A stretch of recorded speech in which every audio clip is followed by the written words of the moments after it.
Hello friends, good morning and welcome to my YouTube channel. आज हम start करने वाले हैं पार्टनरशिप के अंदर सेकंड चैप्टर वॉल्यूम फर्स्ट के अंदर टीएस ग्रेवाल की सेकंड चैप्टर है हमारा वैल्यूएशन ऑफ गुडविल। तो गुडविल एक बहुत इंपॉर्टेंट कॉन्सेप्ट है पूरी पार्टनरशिप की जर्नी में। अगर आपने गुडविल को अच्छे से नहीं समझा तो आगे चल करके हर स्टेज पर हर चैप्टर के अंदर, चाहे आप एडमिशन पढ़ें, चाहे आप रिटायरमेंट पढ़ें, चाहे आप डेथ पढ़ें, आपको प्रॉब्लम आने वाली है। तो ये बहुत जरूरी हो जाता है किसी भी स्टूडेंट के लिए कि पार्टनरशिप के अंदर गुडविल का हम अच्छे समझ लें, उसका किस तरीके से वैल्यूएशन किया जाता है ये हम अच्छे से पढ़ें।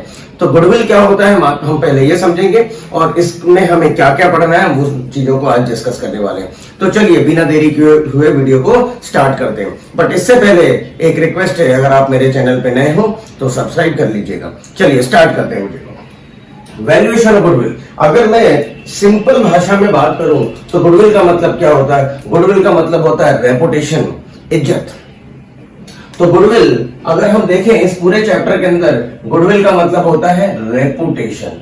एक बिजनेसमैन जो रेपुटेशन बनाता है ड्यूरिंग हिज सर्विसेज, जो वो बिजनेस करता है during the life of the business, जो उसने काम किए हैं उसकी वजह से उसकी मार्केट में एक रेपुटेशन बन जाती है, वैल्यूएशन हो जाता है, गुडविल बनती है, जिसे कि हम गुडविल कहते हैं।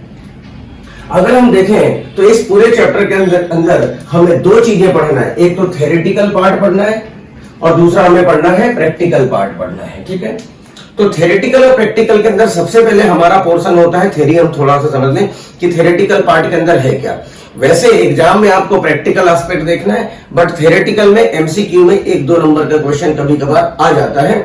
वैसे तो मेजर पोर्शन हमारा प्रैक्टिकल है, जो कि हमें प्रैक्टिकल ही आगे पढ़ना है। तो थ्योरी को हम चलिए स्टार्ट करते हैं। अगर हम गुडविल की बात करें तो गुडविल के अंदर हमें 4 बातें मेजर तौर पर पढ़ने हैं कि गुडविल का नेचर क्या होता है।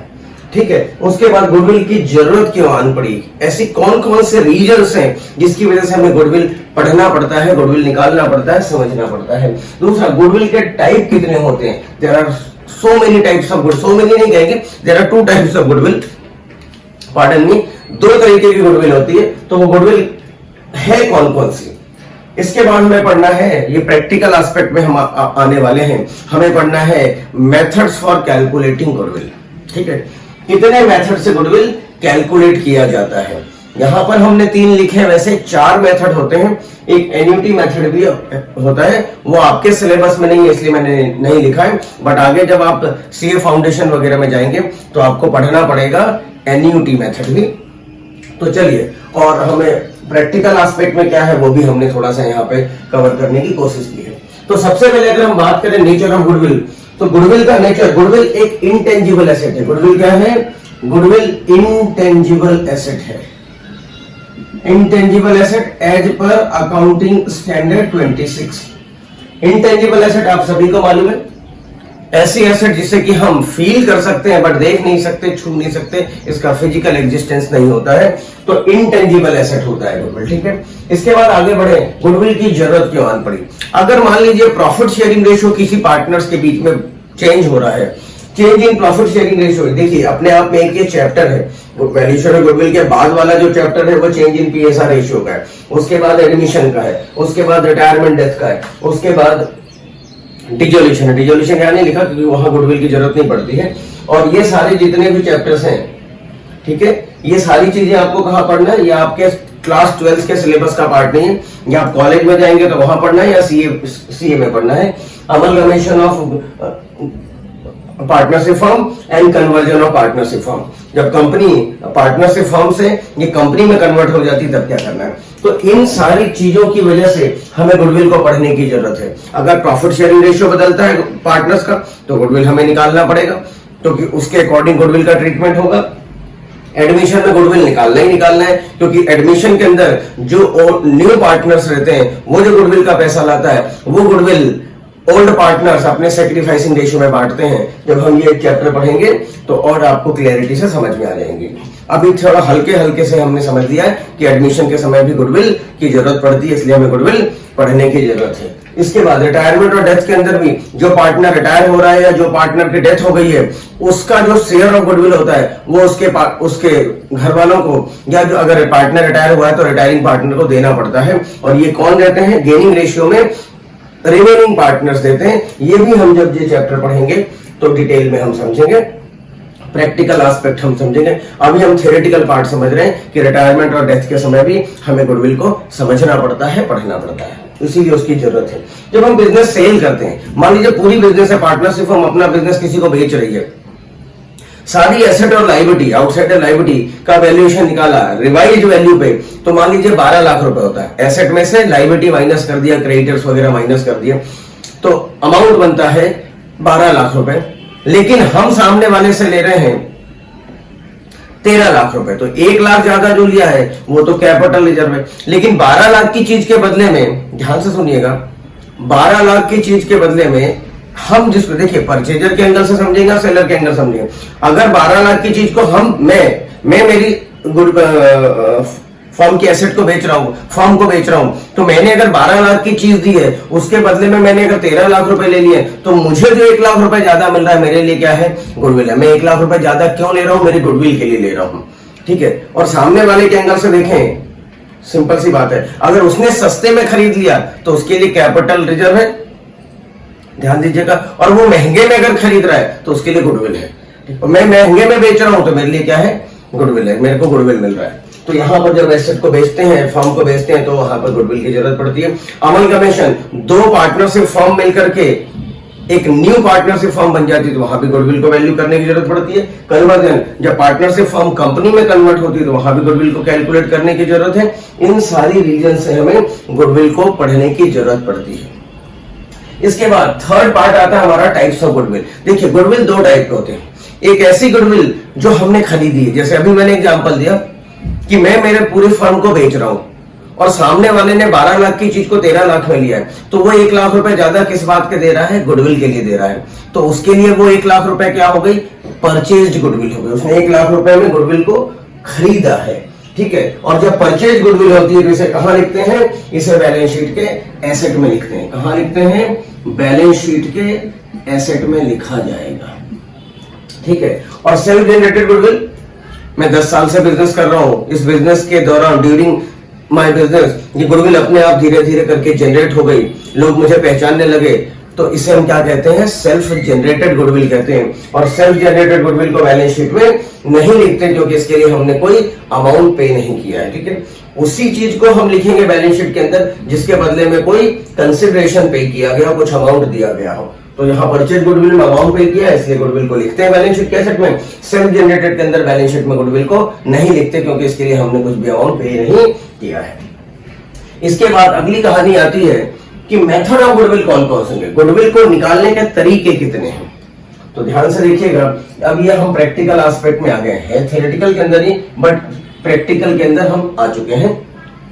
ये सारी चीजें मेथड्स हमें प्रैक्टिकल क्वेश्चन सॉल्व करते समय देखना है। वैसे तो मैं बात करूं तो कितने मेथड है?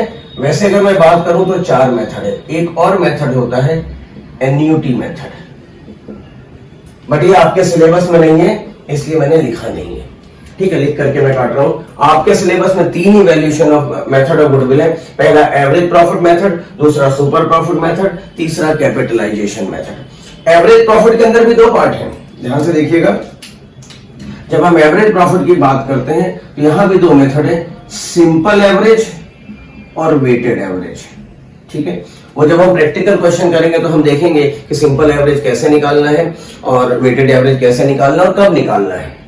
इसके बाद super profit method. Super profit method बहुत सिंपल सी बात है, हम कुछ एक्स्ट्रा अगर कमा रहे हैं तो हमारी गुडविल है तभी तो कमा रहे हैं। तो सुपर प्रॉफिट का यूं देखे जाए तो फॉर्मूला होता है actual average profit minus normal profit. वो हम प्रैक्टिकल जब एस्पेक्ट देखेंगे तो देखने वाले हैं। कैपिटलाइजेशन मेथड, यहां पर भी 2 चीजें हैं, एवरेज प्रॉफिट को कैपिटलाइज करना और सुपर प्रॉफिट को कैपिटलाइज करना। मतलब इसको कैपिटलाइज करना, सुपर प्रॉफिट को कैपिटलाइज करना। तो जब तक आपको ये दोनों निकालना नहीं आएगा तब तक आप ये निकाल नहीं सकते, ठीक है। तो इस तरीके से ये 3 मेथड होते हैं गुडविल को कैलकुलेट करने के। हम जब प्रैक्टिकल एस्पेक्ट पढ़ेंगे, ध्यान से सुनिएगा माय डियर स्टूडेंट, बहुत इंपॉर्टेंट बातें डिस्कस कर रहा हूं। जब हम प्रैक्टिकल एस्पेक्ट पढ़ेंगे इसका प्रैक्टिकल तरीके से क्वेश्चन कैसे सॉल्व करते हैं, तो उस समय मैं आपसे डिस्कस करने वाला हूं कि आखिर ये गुडविल को वैल्यू करने की जरूरत क्यों पड़ी, क्या रीजन है कि गुडविल हमें वैल्यू करना पड़ रहा है, और ये मेथड्स कैसे डिराइव हुए होंगे, हम उस बात को थोड़ा सा समझेंगे। इसके बाद हम आते हैं फॉर प्रैक्टिकल एस्पेक्ट्स। अगर हम देखें, यहां मैंने लिखा है फॉर प्रैक्टिकल एस्पेक्ट्स से देखें, तो देखिए सिंपल सी बात है, जो भी नया पार्टनर, इनकमिंग पार्टनर है, न्यू पार्टनर है, वो गुडविल का पैसा नॉर्मलाइज्ड प्रॉफिट के वजह से देना चाहेगा, मींस नॉर्मल प्रॉफिट को देख के देना चाहेगा। कोई भी अगर उसमें एबनॉर्मल प्रॉफिट है तो उसे हमें क्या करना पड़ेगा, एडजस्ट करना पड़ेगा, उसे हमें प्लस माइनस करना पड़ेगा, उसे नॉर्मलाइज बनाना पड़ेगा। तो नॉर्मल प्रॉफिट बहुत इंपॉर्टेंट है, इसके बगैर पेपर नहीं प्रिंट होगा आपका सीबीएसई का बोर्ड का पेपर, ध्यान रखिए। इनमें से कोई ना कोई कॉन्सेप्ट पर क्वेश्चन बनता ही बनता है। Minimum marks 3 marks, maximum 4 to 5 marks का इसका कवरेज रहता है, और इसी में से आना है। और सिर्फ 2 ही क्वेश्चन मैं आपको कराऊंगा आपकी बुक से। अगर 2 क्वेश्चन आपने कर लिया तो सारी गुडविल आपके कंसेप्ट क्लियर हो जाता है। तो प्रैक्टिकल एस्पेक्ट में देखें, नॉर्मल प्रॉफिट कैसे निकालते हैं। अगर कोई एबनॉर्मल लॉस या गेन दिया हुआ तो उसको एडजस्ट करेंगे। एबनॉर्मल गेन है, देखो मैं थोड़ा सा बोल देता हूं, वैसे प्रैक्टिकल में देख पढ़ने वाले। एबनॉर्मल लॉस है तो प्लस करने वाले हैं, एबनॉर्मल गेन है तो माइनस करेंगे प्रॉफिट में से। अगर सेल ऑफ फिक्स एसेट है तो अगर उसकी वजह से प्रॉफिट हुआ है तो माइनस करेंगे, लॉस हुआ है तो एडजस्ट करेंगे। इसी की तरह under valuation, over valuation of stock है, ओपनिंग स्टॉक या क्लोजिंग स्टॉक, तो उसके हिसाब से ट्रेडिंग अकाउंट को इमेजिन करके उसको एडजस्ट करेंगे। नॉन रेकरिंग एक्सपेंसेस या इनकम है, नॉन रेकरिंग का मतलब होता है ऐसे इनकम या एक्सपेंसेस जो कभी कभार हुए हैं, जैसे लॉटरी खेला हमने, केबीसी में हम कोई प्राइस जीत गए, तो ये नॉन रेकरिंग है, कभी कभार होने वाला, तो उसको अकॉर्डिंगली एडजस्ट करेंगे। कैपिटल नेचर, हमने फिक्स एसेट खरीदा, लेकिन हमने फिक्स एसेट खरीदा तो एंट्री होनी चाहिए fix asset account debit to cash या बैंक, लेकिन हमने अकाउंटेंट ने गलती क्या कर दी, उसको रेवेन्यू नेचर का मान लिया, उसको उसने लिख दिया एसेट अकाउंट, उस एसेट लिखने के बजाय उसने एक्सपेंसेस मान लिया, expenses account debit to cash या बैंक लिख दिया, उसने प्रॉफिट एंड लॉस में चार्ज कर दिया, तो ये क्या है, इसकी वजह से प्रॉफिट कम हो गया, तो उसको एडजस्ट करेंगे प्लस करके। ठीक है, ये सारी बातें हमें यहां पर एडजस्ट करना है। तो एग्जामिनर का जो फेवरेट एरिया होता है, ध्यान से देखिएगा, जो क्वेश्चन टिपिकल बनता है, टफ बनता है, वो एक तो इसकी वजह से बनता है, ठीक है, इसकी वजह से बनता है, मतलब वैसे तो सभी इंपॉर्टेंट है, बट ये 3, इसमें भी मैं इसको हटा दूं, इसमें उतना ज्यादा टिपिकलनेस नहीं है। एक तो ये और एक ये, इसकी वजह से चैप्टर जो होता है, इसके जो क्वेश्चंस होते हैं थोड़े से टिपिकल हो जाते हैं, थोड़े से दिमाग पर ज्यादा देने लग जाते हैं, बाकी कुछ भी नहीं है। तो अगला जो हमारा वीडियो आने वाला बहुत धमाकेदार, बहुत इंटरेस्टिंग होने वाला है, उस वीडियो को आप बिल्कुल भी स्किप ना करें, उसको जरूर देखें।